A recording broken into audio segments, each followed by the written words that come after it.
About 7 months ago, I made a video on my channel going over the rarest shinies ever found in the online multiplayer game PokeMMO. Around the 4.5 minute mark, I go over a shiny Charizard that had been found during the first year of the game's existence, 2012. Now, what's weird about this is that this Charizard is the only one that's popped up in the entire game from this time period. There should be more than one shiny starter from the first few years of the game.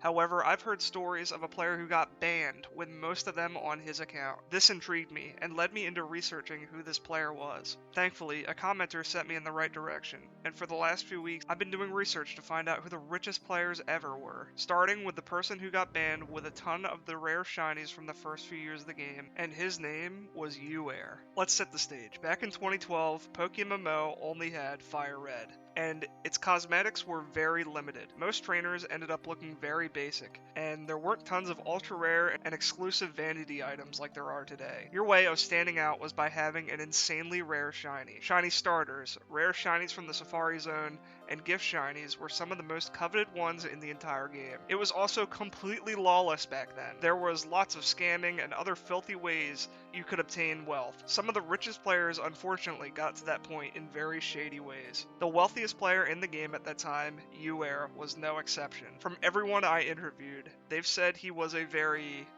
interesting individual, and he was often shrouded in controversy. But at the same time, they've all also agreed that he was by far the richest player between the years of 2012 and 2013. In 2012 to 2013, any shiny starter would have put you in the top 5 richest players. But Uwair had 2 Charizards, 2 Blastoises, a Venusaur, a Lapras, an Eevee, a Scyther, a Dragonair, a Blissey with competitive stats, and a Salamence. Adjusted for inflation, these would be worth billions today. I was actually shown a value list by one of the top traders in 2015. It had just Charizard listed at 350 million in value. And that's like 2 or 3 years after this guy was really playing.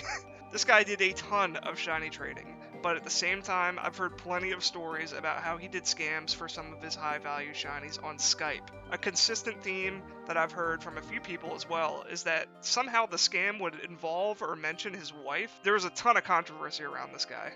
To give an idea of just how rare some of these Pokemon were, the Salamence that Uwair owned was actually the first one ever caught. I was able to get into contact with the person who originally caught this first shiny Salamence on PokeMMO, who told me it was caught on the second ever Bagon cycle in Altering Cave, at a 1% encounter rate. Nowadays, Bagon or Salamence is a much easier shiny to get, only being worth about 11 mil, but back then this thing was like the holy grail. I was actually able to track down his forums account. It looks like he was active until about September of 2014. He's got all sorts of interesting stuff on here, even bumping his thread for his team Rain, saying how many shiny starters they had as a group. He's got lots of goofy posts on here that really take me back to the early 2010s kind of internet landscape. Here's a reply Uwair made to a suggestions thread asking the staff to add a /who command. /who Uwair, sexy motherfucker, level 12 Weedle that could destroy your whole team. Like, this just screams fucking 2010s memes kind of thing. He also entered a few music contests on the forums back then, which led me to his YouTube channel. He has a video on there showing off his shiny starters entitled PokeMMO Legend Uwair, and I think you guys can kind of start to see why some people thought he was a bit of a narcissist. Nonetheless, this video proves the insane amount of money this dude had back in 2012 and 2013. Seeing the old gen sprites of Charizard and Blastoise come into battle, this just goes so hard, man. Even though this video is super grainy and old, like, just look at this. Uwair was one of the most controversial players to ever touch the game, but he was also the richest in the first few years. He got banned for real money trading sometime in 2014, and one of his last messages on the forums was eerily replying to a post asking the communities what their goals are in the future, and he said that he wanted to own the first ever shiny legendary Pokemon. It goes without saying that he never got to achieve this. After Uwair got banned, there really wasn't anyone who reached his level of wealth for a long time. The next richest player was a dude named Alpha Male. He had tons of rare shinies, all sorts of stuff like that, and he founded a team named Wolf, which seemed to be focused around money making, and it was named after the movie Wolf of Wall Street. He had tons of rare shinies and top tier vanities in 2014 and 2015, and was known as one of the richest in the entire game. 2014 is also when the player Richest opened his EV training services, training PvP-ready Pokemon for other players back when there was no hordes or other regions in the entire game. He used this money from this EV training service to buy an item called the Electric Storm, a rare haircut in the game that's meant to look like Goku. In 2014 to 2015, it was also around this time when another wealthy player named Baron of Viridian got banned, who apparently owned the majority of one specific item in the game. 2016 is when the player Terresa started their journey. Starting with only one shiny, they flipped all the way up to 3 boxes of them, and slowly upgraded them into rarer and rarer species. In 2016, the focus was still on rare shinies for wealth, but slowly the rare items were starting to creep up in price. Terresa was slowly becoming one of the richest players, and lucky for us, they took a ton of awesome screenshots along their journey.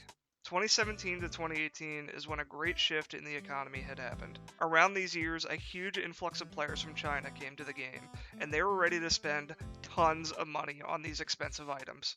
The focus shifted away from rare shinies, and the spotlight was now put on the top vanity items. Richest, the player I mentioned before, by this time had purchased 2 more of the Electric Storm hairstyles, purely because he just wanted to have different colors of them. He had just kept collecting these old items just to have dope outfits, and as the whales from China started dumping hundreds of thousands of dollars into the game, prices of these vanities shot up like crazy, and the prices of shinies continue to plummet, just due to shiny hunting becoming more popular and more of the quote-unquote like rarer shinies just coming into the game. Every one of these old items shot up like crazy. At its peak, the Electric Storm hairstyle was worth $15 billion, and the colorful Desu lab coat was rumored to have sold over $30 billion. Also in 2018, Terresa, with the help of the player named Flare Blitz, created the first ever 6x31 natured shiny Charizard. Keep in mind that back then, the shinies weren't guaranteed to have a 31, so getting the pieces that you need to like craft such an insane breed,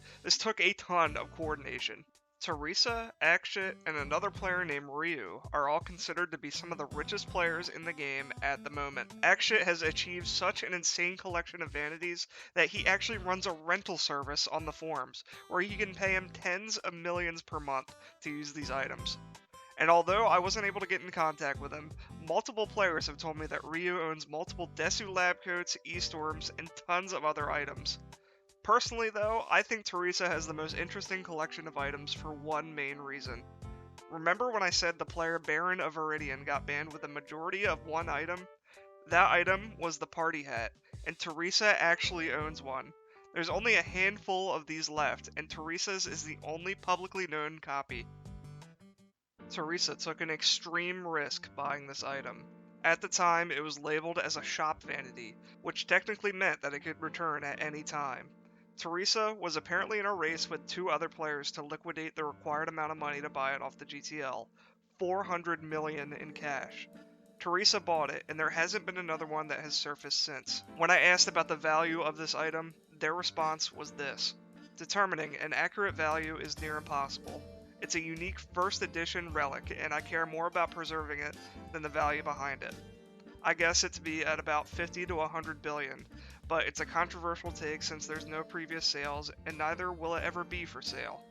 Terresa also owns the first shiny legendary caught by a player, which if you remember was the final goal of the player Uwair that we mentioned at the beginning of this video. They also have the first shiny Torterra ever caught as their OT, and have made many billions on other random investments.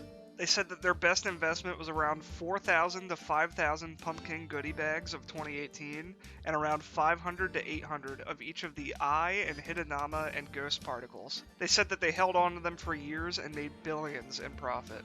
However, not every money move that Terresa made was a win. One of their most horrific decisions was apparently burning 13 boxes of Alpha Kanto starters to try and hit a shiny. These are worth about 10 million each now, meaning that if Terresa had held onto them, it would have been a breeze 7.8 billion yen. Terresa also no longer owns an E-Storm or a colorful Desu lab coat, and has sold many items that are now worth billions for next to nothing. Even with all those fails, they're still one of the richest players in the game right now. There's definitely some ultra wealthy Chinese players as well, but it's hard to get exact numbers on what they own.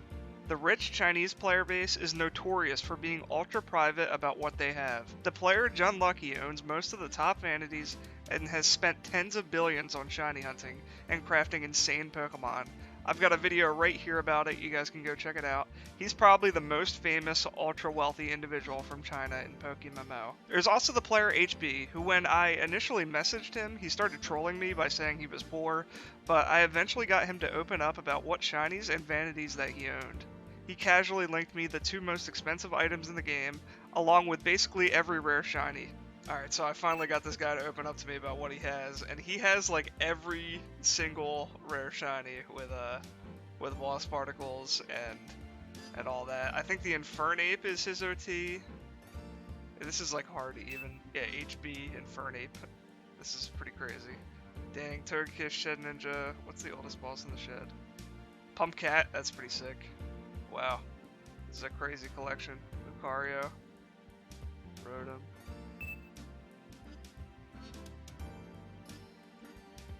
This is insane to just look at in my chat right now. Like, what the fuck?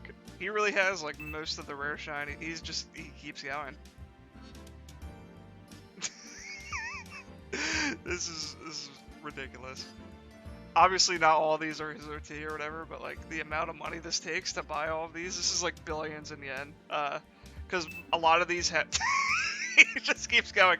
A lot of these have the first boss particle, which is like super expensive. Like this is minimum 100 mil. This one. This item looks so cool. The colorful lab coat.